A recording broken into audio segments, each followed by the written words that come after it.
TWR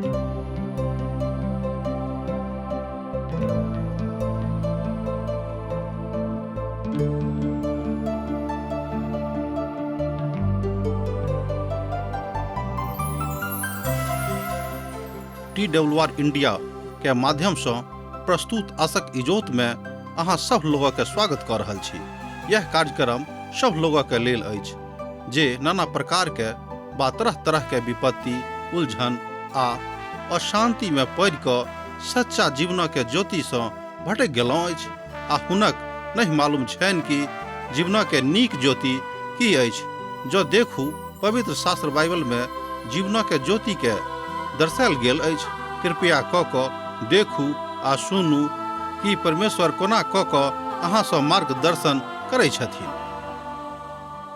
आशा के इजोत मैथिली कार्यक्रम में हम एक बेर और अहाँक अभिनंदन प्रभु यीशु मसीह के मीठ आ पवित्र नाम से कह रहल छी। आजुक दिन हमरा सब इस तरह के दोसर भोज में सम्मिलित होब और देखब जे ओहिठाम पिता परमेश्वरक योजना हुनका सभक जिंदगी में कोना पूर्ण होइत छनि। तहनाओ एक दूटा पदक पहिने देखै छी। ते राजा और हामान एस्तर रानी के जेवनार में आबि गेला हा। आ राजा दोसर दिन दाख मधु पियत पियत एस्तर से पूछलनि, हे एस्तर रानी, अहाँक निवेदन की अछि? ध्यान दियौक, ओ कहै छथिन कि त राजा, हे एस्तर रानी, अहाँक निवेदन की अछि? तकरा पूरा कयल जेतैक आर अहाँ की मांगै छी मांगू। अहाँक आधा राज धैर्य सेहो देवल जा सकै छै। ए बातक अहाँ ए अध्याय के 1 और 2 पद में देख सकै छी। अध्याय अहाँक मालूम होइत 7। हामान ओहि रानी के भोज में बड़ आशा के साथ गेल छलाह, कियाक त हामानक बड़ अंदर में उत्साह रहन। हुनक उत्साह घमंडक कारण है, कियाक त हुनका मन में ए बातक घमंड रहन कि आजुक दिन त हम विशेष क के हमरे लेल आयोजित जीवनार में सम्मिलित होबाक लेल आबि गेल छी।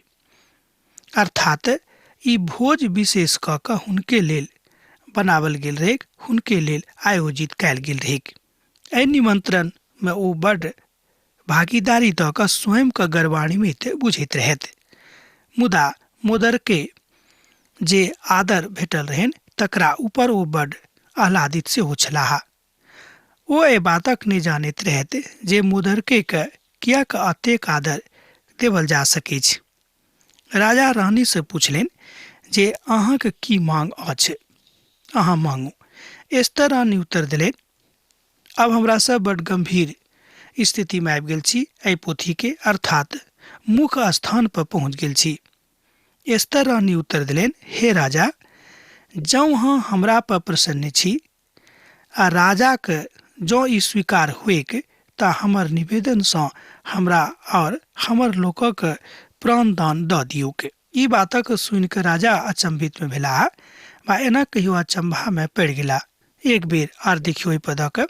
एस्तर रानी उत्तर दिलनि, हे राजा, जँ अहाँ हमरा पर प्रसन्न छी आ राजा के जँ ई स्वीकार होइक त हमर निवेदन सँ हमरा आर हमर लोकक प्रजाति के प्राणदान द दियौक।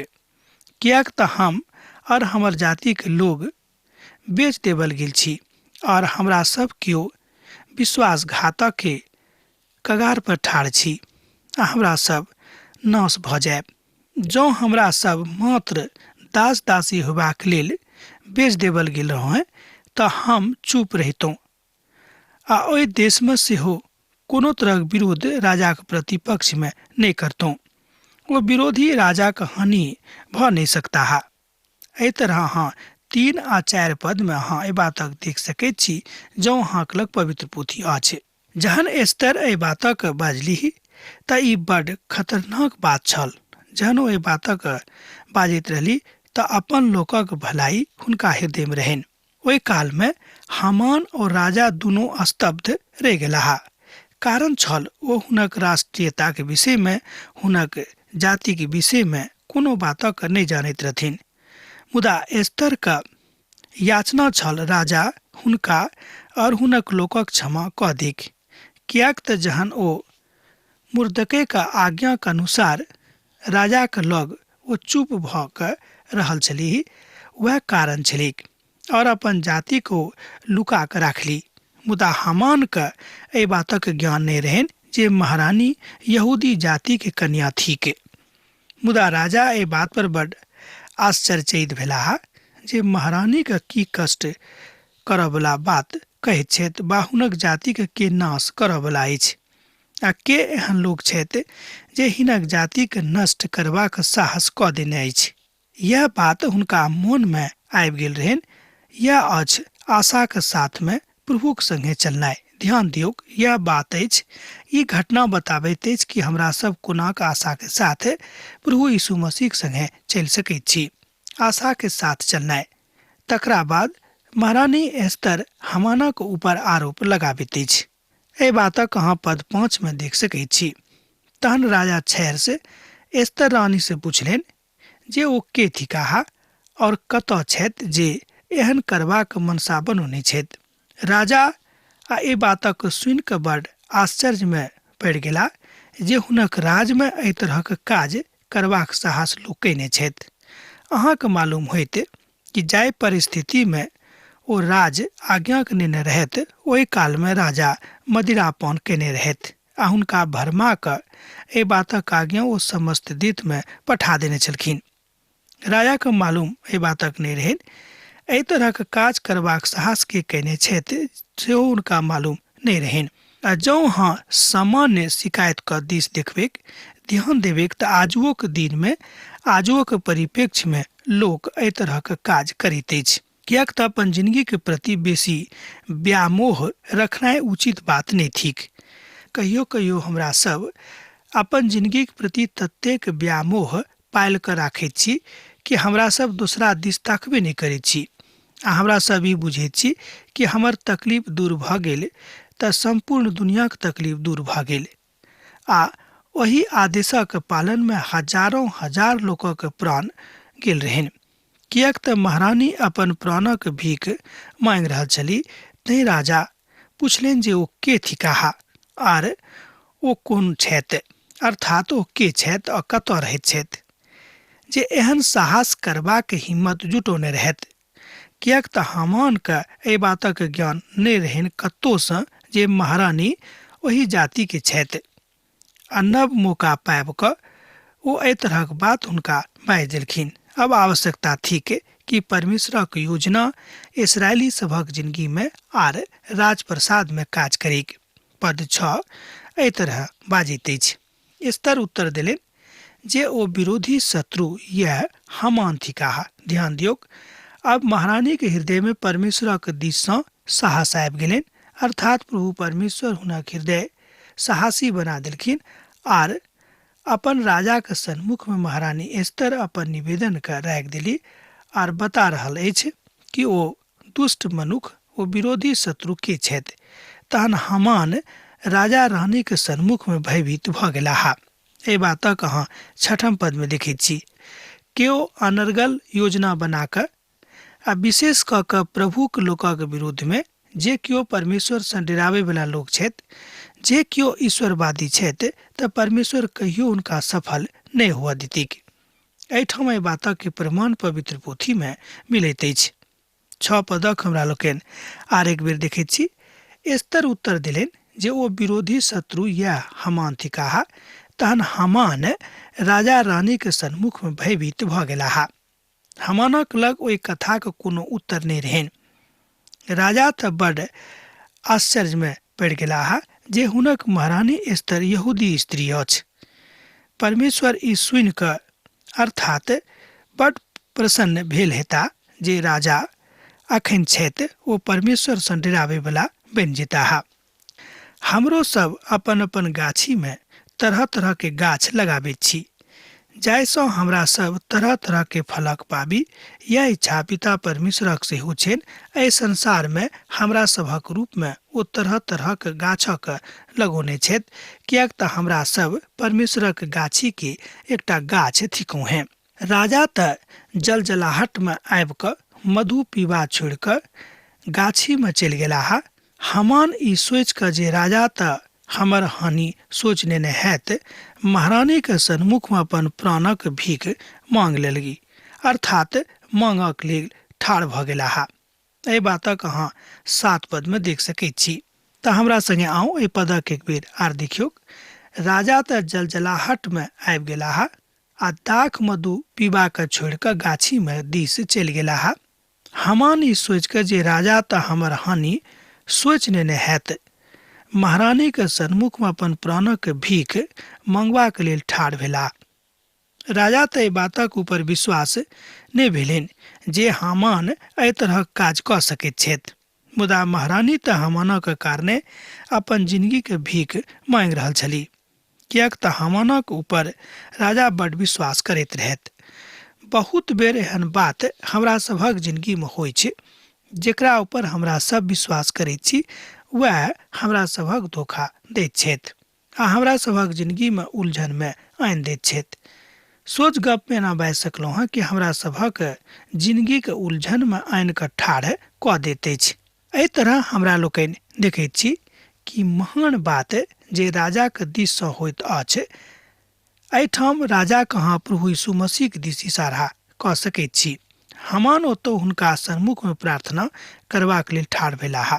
जहन राजा राजभवनक गाछी सँ दाख मधु पीबाक स्थान पर घुरि कऽ आबि गेलाह, तहन ओ की देखलाह जे हामान ओहि चौकी पर स्तर बैसल पड़ल छली आ राजा कहलनि कि घर में हमरा सन्मुख में रानी सँ बरबस करऽ चाहैत छथि। राजा के मुख सँ ई वचन निकलते रहे तहने सेवक धामक मुख झाँपि देलनि।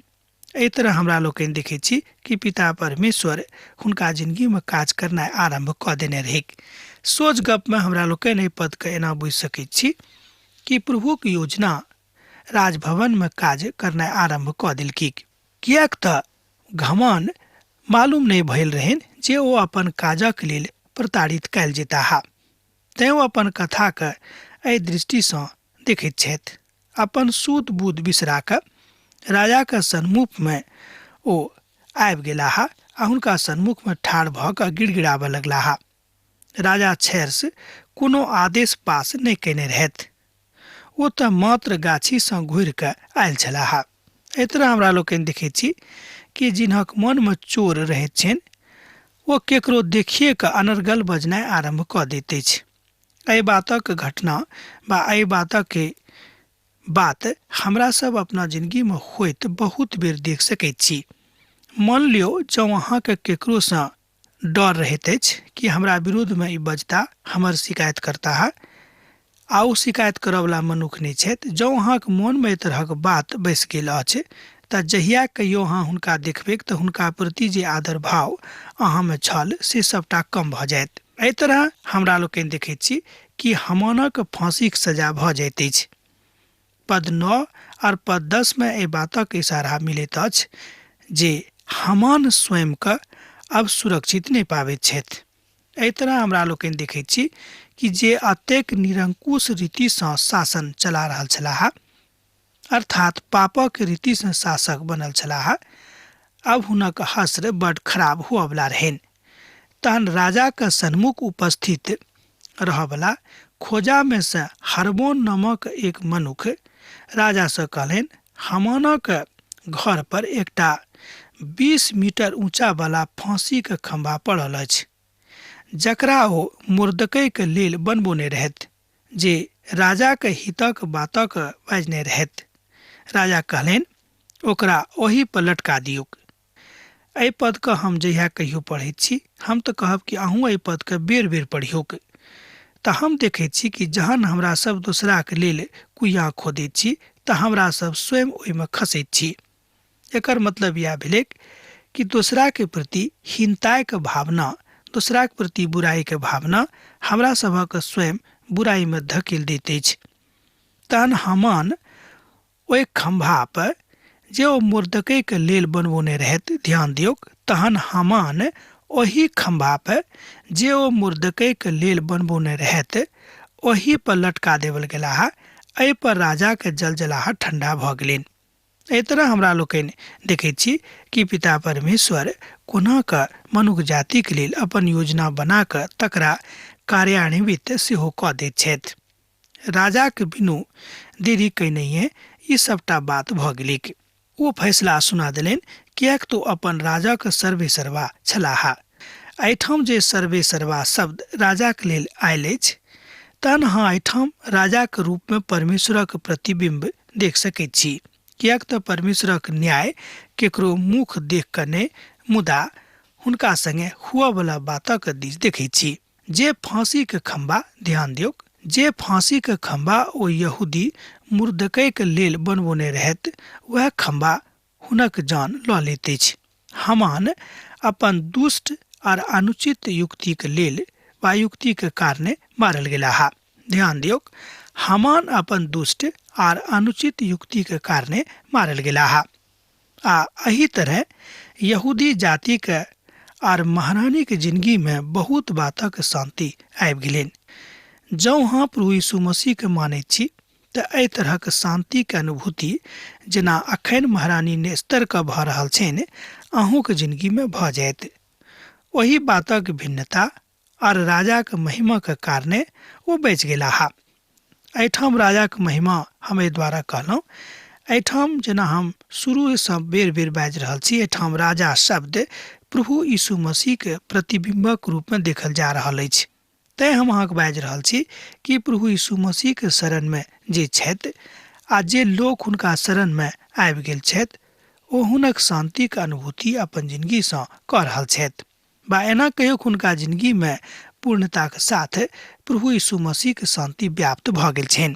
अर्थात हमरा सब ई नहि बाजि सकैत छी जे परमेश्वर राजभवन में और दोसर जाति के घर में जाकर अपना लोकक नहीं बचा सकैत छथि। हमर श्रोता मित्र, बहुत बेरी बात हमरा सभक मन में भऽ जाइत अछि कि अपना गाम पर तऽ प्रभु हमरा बचा सकैत छथि, किएक तऽ एहिठाम अपन लोग बहुत छथि आ पिता परमेश्वर हुनका प्रयोग कऽ कऽ हमरा बचा देथिन। मुदा दोसरा के देश में, दोसरा के राज में, दोसरा के राज प्रसाद में हमरा ओ कोना बचा सकैत छथि। एहिठाम एहि बातक के प्रमाण मिलैत अछि पवित्र पोथी में कि पिता परमेश्वर हमरा बा अहाँक कतौ बचा सकैत छथि। अहाँ कतौ रहू आर जँ अहाँ परमेश्वरक संगे रहैत छी तऽ ई घटना बा एहि तरहक घटना चक्र अहूँक जिंदगी में घटि सकैत छै कि पिता परमेश्वर आबि कऽ अहूँके बचा सकैत छथि। यह प्रभु के अपन महिमा के प्रतिसाधन अछि। जेना हमरा लोकनि एखन देखलहुँ हैं कि जाय खंभा का हामान फांसी देबाक लेल मुर्दकै के हेतु बनबोने रहत, ओही खंभा पर हुनक प्राण जाइत छनि। ई प्रकथन आर प्रभु के निरापद योजना हमरा लोकनि पवित्र योजना में देखैत छी। अर्थात परमेश्वरक कोनो योजना अनेरे निरापद नहि थिक, हुनक कोनो योजना अपवित्र नहि थिक। एहि बातक प्रमाण कतौ नहि मिलैत अछि आ नहि भऽ सकैत छै, किएक तऽ पवित्र पोथी कहैत अछि कि परमेश्वर पवित्र छथि, तैं अहूँ पवित्र बनू। एहिठाम अहाँ बाजि सकैत छी कि साधु पौल हुनका पवित्र पवित्र परमेश्वर बाजने छथि। आर तकरा बाद हमरा लोग देख सकैत छी दाऊदक भजन में दाऊद सेहो हुनका पवित्र पवित्र परमेश्वर कहैत छथि। पुरना नियमक आर पोथी में हमरा लोग देखैत छी कि स्वर्ग में जतऽ पिता परमेश्वर विराजमान छथि, स्वर्गदूत सब हुनका पवित्र पवित्र बाजि कऽ हुनक आराधना करैत छनि। यह निरापद पद हमरा सब अपन अपन जिंदगी में देख सकैत छी। भजन 37 आ भजन 36 आ भजन 37 में अहाँ एहि बातक देखल जा सकैत छी, बा एहि बातक अहाँ देख सकैत छी कि पिता परमेश्वर अपन योजना के मनुष्य जाति के जिंदगी में कोना कऽ पूर्ण करैत छथि, तकर प्रतीकात्मक स्वरूप एहिठाम झलकैत अछि। यह बात आजुक जिंदगी में अहूँक संग में लागू भऽ सकैत छै। जाय फांसी के खंभा के, एना कहियो फांसी के फंदा के ओ हामान तैयार कैने छलाह मुर्दकै के लेल। हमरा लोग के देखलहुँ हैं 9-10 पद में कि वह बात हुनका लेल मृत्यु के कारण भऽ जाइत अछि। परमेश्वर अपन योजना के अनुसार, अपन पवित्रता के अनुसार अपन योजना के कार्यान्वित करैत छथि। ई बात दोसर भेल कि प्रभु अहाँक आदर दैत छथि, हमरा आदर दैत छथि कि हुनक योजना पूर्ण करबाक लेल ओ अहाँक बा हमरा प्रयोग करैत छथिन। तऽ एहिमे कोनो घमंडक बात नहि थिक, कियाक तऽ बहुत बेर हमरा सब एही रीति से घमंडी भऽ जाइत छी। कियाक तऽ हमरा लोकनि हमानक जिंदगी देखलहुँ हैं। ओ एकटा बड़ छोट कर्मचारी रहैत राजप्रसाद में, मुदा राजा हुनका ऊपर प्रसन्न भऽ कऽ हुनका अतेक पैघ पद पर आसीन कऽ देलनि। मुदा हुनका मन में घमंड आबि गेलै कि हम एहि लायक छलहुँ हैं, तैं पिता परमेश्वर हमरा अतेक दूर आनि देलखिन। हमर पिता परमेश्वर एहि बातक ज्ञान अहाँके दऽ रहल छथि कि अहाँ ई नहि बुझियौ कि अहाँ एहि पदक लायक छलहुँ, तैं पिता परमेश्वर अहाँके एहि पदक लग आनि देने छथि वा एहि पदक ऊपर आसीन कऽ देने छथि। यह बात बुझनाइ आजुक संदर्भ में, आजुक परिप्रेक्ष्य में बड नीक वा उचित अछि। बहुत बेर हमरो सभक मन में भऽ सकैछ कई तरह घमंड आबि गेल होइत वा आबि सकैछ, तऽ हमरा सभक सावधान रहबाक जरूरत अछि। प्रभु यीशु मसीह अपन जिंदगी में एहि बातक स्पष्टीकरण देलनि वा एहि बातक साबित कऽ देलनि आ कहलनि, हे पिता, जँ भऽ सकैछ तऽ कटोरा हमरा सँ अहाँ छीन लिअ, मुदा हमर नहि अहाँके इच्छा पूर्ण होइके। पिता परमेश्वर जहन स्वयं अपन योजना के पूर्ण करबाक लेल प्रभु यीशु मसीह के संसार में पठौलथि, तहन हमरा लोकनि देखैत छी कि हुनक पवित्र पुत्र प्रभु यीशु मसीह हुनक योजना पूरा करबाक लेल कोनाक पिता सँ गिड़गिड़ाबैत छथि। मुदा आखिरी हमरा लोकनि देखैत छी कि ओ अपन तकलीफक दिस नहि, मुदा पिता परमेश्वरक महिमाक दिस ताकैत छथि। ओ स्वयं के महिमा नहि दैत छथिन, मुदा ओ महिमा पिता के दऽ रहल छथि। जहन ई बात हमरा लोकनि पवित्र पोथी सँ सीखैत छी वा सीख रहल छी, तऽ हम यह कहब कि कतेक नीक बा आनंद दिय वाला कथा थिक कि हमरा सब अपन पिता के महिमा के अपन जिंदगी में पूर्ण कऽ रहलहुँ हैं। तहन साधना के जे वस्तु हमरा सभक लग अछि, ओ साधन थिक पवित्र पोथी के वचन। एही साधन में लागि कऽ, एही पवित्र पोथी के पढ़ि कऽ आ तकरा सँ सीख कऽ हमरा सब अपन अपन लोकक लेल काज कऽ सकैत छी आर प्रभुक निरापद बातक अपन अपन जिंदगी में कार्यान्वित कऽ सकैत छी। अहाँ दुष्ट लोकक बढ़ैत देखैत होयब, भऽ सकैछ कि अहूँके मन में हैत कि देखियौ दुष्ट लोक कतेक नीक रीति सँ आगाँ जाइत छथि, कतेक नीक पद पर आसीन छथि। हुनको यह गति भऽ सकैछ जेना कि हमरा लोकनि एहि अध्याय में देखलहुँ हामानक संगे भेलैक। जहन महारानी एस्तर के एहि बातक ज्ञान भऽ गेलनि कि अब हमरा अपन जाति के बचेबाक जरूरत आबि गेल अछि, आ जँ अब हम चुप रहब तऽ हमर संपूर्ण जाति नाश भऽ जायत, तैं ओ साहस कऽ कऽ एहि बातक राजा के बता देलखिन आर राजा हुनक प्रार्थना के सुनि कऽ आ जे दंड हुनका मिलबाक चाही तुरंत दऽ देलनि। अहाँ कहियो कि पिता परमेश्वर अपन योजना के पूर्ण करय में कहियो देरी सेहो नहि करैत छथि। ई कहबी साबित नहि होइत अछि कि प्रभु काज देरी सँ होइत अछि। हम नहि मानैत छी। अब हमरा विदा दिअ, कियाक तऽ अहाँ सँ विदा होय के काल भऽ गेल अछि। जेना अहाँ सब पाती लिखैत रहै छी, लिखैत रहब, बिसरायब नहि। यीशुक नेह अहाँक जिंदगी में सैद घड़ी बनल रहेक। आमीन।